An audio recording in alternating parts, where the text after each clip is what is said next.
I am Erin and this is Kaylon, and we have 2 adoptions. Our first was finalized 2 years ago in December, and our most recent was finalized just a month and a half ago in December. So one of the most recent one, the birth parent found us. And then our first, the foster parent found us. A little bit different, but both found us through Adoption.com.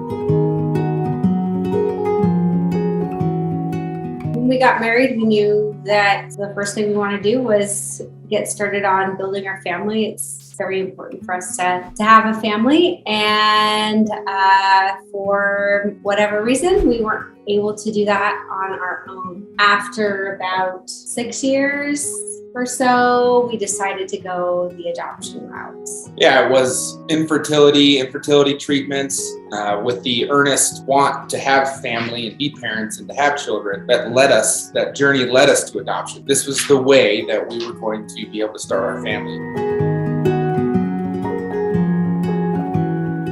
The first thing, we actually reached out to our church and visited with a counselor regarding adoption, and they guided us towards Adoption.com. Adoption's difficult because there's so many different resources online and so much information, right? We like the idea of Adoption.com because it's different than these agencies. It's a little bit more, I feel like, personal, in my opinion, and a little bit more just engaged in the process. You feel like you have some sort of control in a process where you have zero control, to post your profile up on the website for others to see. A lot of people use the internet a lot more to find information than maybe going to a brick and mortar, and that's just the way that it is.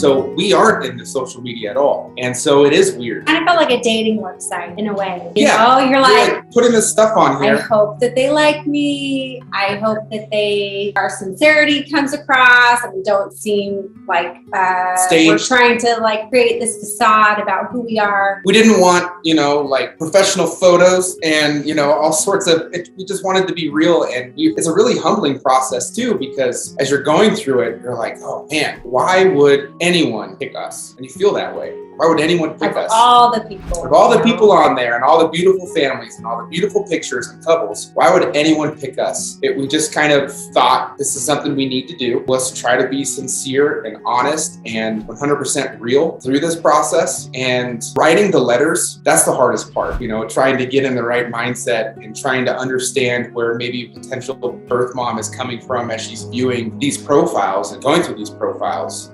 That's difficult. It took a lot of thought and a lot of prayer. Yeah. But at the same time, there was a lot of fun in it as well. Thinking about all these things that you want to show that kind of represent you as a family, and you fail miserably every time. And then for us specifically, we wrote about each other in our profile. I wrote about Kaylon and Kaylon wrote about me. And that was actually a lot of fun to do, but it is difficult. The hardest part is putting that profile together and getting it in a place where you feel comfortable with it. There is going to be some sort of connection that happens when a birth mom's viewing. Oftentimes it's not what we put or what we write. It's a feeling, I think, that happens when the birth mom's viewing somebody. So probably don't need to put as much stress on ourselves as you do when you're putting this profile up. But yeah, it's still a journey because now we have to update it. Yeah. We want kids again, and you've got to update it. Yeah, it's like our only form of social media, and it's the only social media platform where you get an email and it makes your heart drop. You start sweating and your hands get cold. Oh my gosh, oh my gosh, oh my gosh, because we've had a handful of those.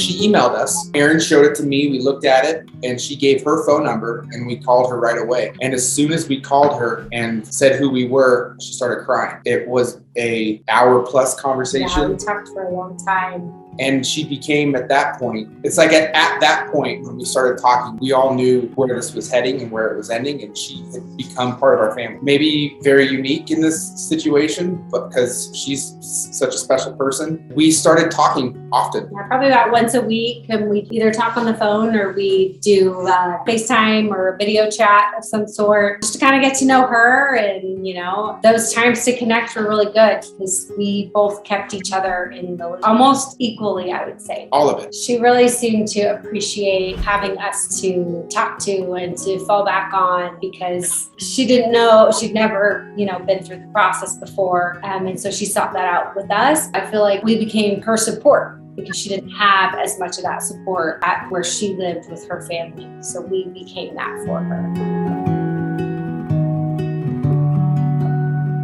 The first time we talked about it was actually when we went out of state to go to the 20-week ultrasound. And we spent a lot of time with her, birth mom. We would just sit and visit. And that was kind of one of the questions was, what do you think, what are you going to want? And we kind of left it as, We said this. We want you to be as involved as you want to be, because some folks deal with loss differently. They might want to be involved a little bit, or they might want to just separate for a while and kind of let that heal. We just were open the whole time, and we said, hey, we want you to be involved as you want to be. And through this process, you realize that people need to know where they come from. Kids need to know where they come from. And the more people that love a child in their life is not a bad thing, right? And so you change. And we've completely changed the way that we've thought about this. And we're all about that openness. There's always going to be boundaries that need to be had. There always needs to be boundaries, right? But we're all about openness. We're all about more people loving this child. It's never a bad thing. And that was a journey for us. I feel like we've been pretty open. Birth mom will send a text, see how everyone's doing. And we'll do the same with her, just to kind of check in and see how things are going. Because as we've built this relationship with birth mom, we're genuinely concerned about her, not because she's connected necessarily, but because we care about her.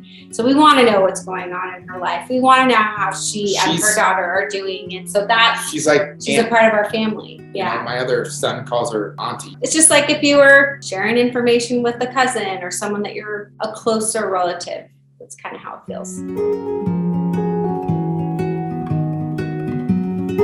So in that state, they need to sign by 72 hours. So she signed at 72 hours. And we're talking about a COVID environment, right? Where they're very limited in the amount of people that can go into these NICUs. She cared so much about the baby and us that even when she didn't visit that much at the NICU, because I think it was hard for her, and she knew that we were going every day, but she pumped every day for us, or for this little baby. So this little baby got breast milk in the NICU from birth mom the whole time, essentially. Yeah.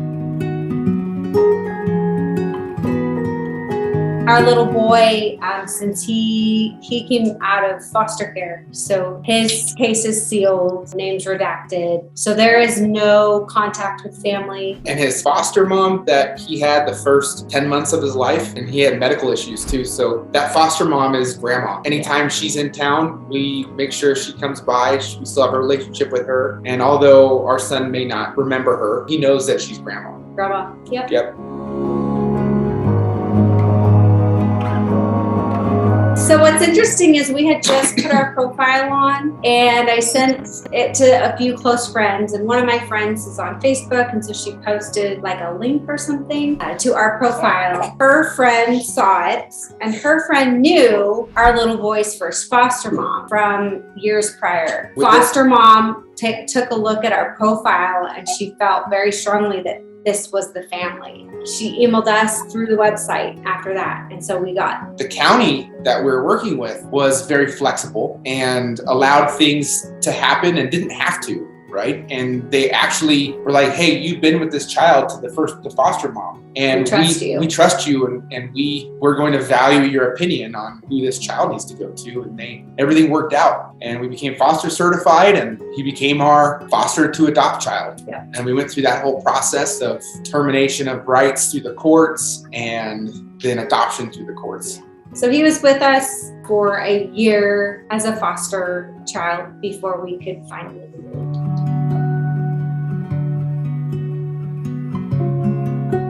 Our experience has been mixed with a lot of joy and then some heartache. But I think anything related to love, a lot of time has both joy and heartache in it.